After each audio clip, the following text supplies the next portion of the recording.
आपने पर्दा फरमाया, उस वक़्त हजरत इमाम हसन मुजतबा रज़ियल्लाहु ताला अन्हु की उम्र कितनी थी? तो इन तीनों पहलुओं पे आप जो है ना वो हमारे सुनने वालों के क़ुलूब अज़ान को मुनव्वर फरमाइए। बिस्मिल्लाहिर्रहमानिर्रहीम। पहली बात कि जब आके करीम सल्लल्लाहु अलैहि वसल्लम ने विसाल फरमाया, दुनिया ज़ाहिर से पर्दा किया, उस वक्त हज़रत सैयदना इमाम हसन मुजतबा रज़ियल्लाहु ताला अन्हु की उम्र मुबारक तकरीबन 6.5 साल थी। और आपकी शहादत कैसी हुई? हज़रत सैयदना इमाम हसन मुजतबा रज़ियल्लाहु ताला अन्हु ने ख्वाब देखी। और ख्वाब में क्या देखते हैं कि आपकी दोनों आंखों के दरमियान कुल हुवल्लाहु अहद लिखा हुआ था। आपने वो ख्वाब अहले बैत तार अलैहिम रिदवान को सुनाई तो सारे खुश हुए, बहुत खुश हो गए। लेकिन जब हजरत सैयदना सईद बिन मुसय्यब रज़ियल्लाहु ताला ने ये ख्वाब सुनी, आप फरमाने लगे कि अगर ये ख्वाब सच है तो फिर हजरत सैयदना इमाम हसन मुजतबा रज़ियल्लाहु ताला की जिंदगी के दिन थोड़े रह चुके हैं। आपकी शहादत जहर की वजह से हुई, आपको जहर दी गई, आप वही जहर आपकी शहादत का जरिया बनी।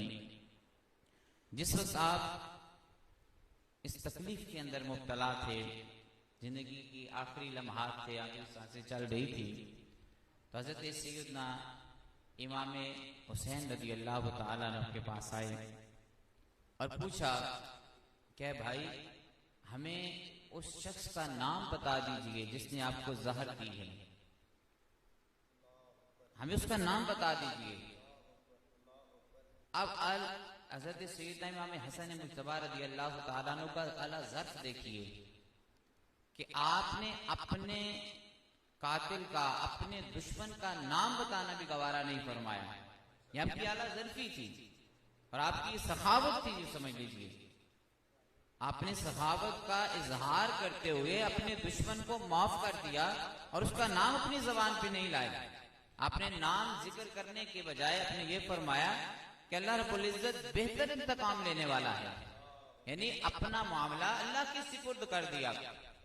तो जब इमाम पाक इमाम हुसैन रज़ियल्लाहु ताला अन्हु ने आपके बारे में पूछा कि किसने आपको जहर दी, तो आपने फरमाया कि आप क्यों पूछ रहे हैं, आप उसको कत्ल करना चाहते हैं, उससे बदला लेना चाहते हैं? आपने फरमाया हाँ, उससे बदला लेना चाहता हूं। आपने फरमाया नहीं, मैंने अपना ये मामला अपने रब के सिपुर्द कर दिया है। ग्रामी का दर्द, यहाँ पे एक बात काबिल गौर है, जिनके साथ ये वाक्या रोनमा हुआ, वाक्या पेश आया, उन्होंने अपनी जिंदगी के अंदर न तो अपनी जबान पे उस शख्स का नाम जिक्र किया, जहर देने वाले का नाम जिक्र किया, और ना ही अपने भाई को बताया। लेकिन बाद में अरसा गुजरने के बाद क्या सराहियां होती हैं कि आपको जहर, बाद लोग ये भी कहते हैं कि सैयदना अमीर मुआविया रज़ियल्लाहु ताला ने दी, उसका नाम जिक्र किया जाता है।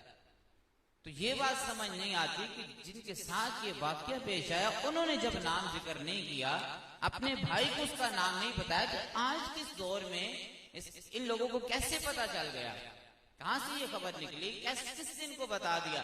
जब जिसके साथ वाकया पेश आया उन्होंने नहीं बताया, तो इनको आगे किसने खबर दे दी? लिहाजा ये क्या सराहियां नहीं, इनको छोड़ दे।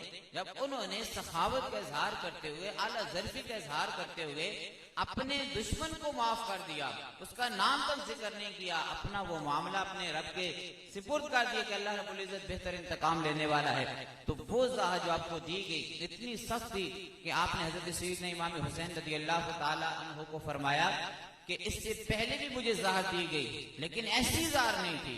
यानी उस जहर की शिद्दत को बयान फरमाया कि इससे पहले भी मुझे 3 मरतबा जहर दी गई, लेकिन वो जहर ऐसी नहीं थी जितनी सख्त की जहर है। तो ग्रामी कदर अहबाब, वही जहर आपको दी गई, आपको खिलाई गई, जो आपकी शहादत का सबब बनी।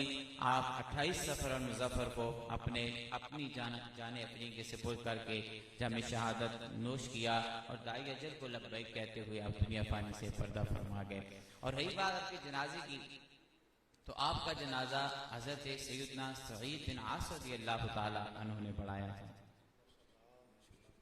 माशाल्लाह, बड़ी मुख्तसर और जामे अल्फाज में अकीदा अहले सुन्नत की और फ़िक्र रज़ा की तर्जमानी फरमा रहे थे मोहतरमुल मकाम वाजिबुल एहतराम जनाब अल्लामा इरफान तबस्सुम साहब। बड़ी प्यारी गुफ्तगू फरमा रहे थे। अल्लाह ताला आपके इल्म व अमल में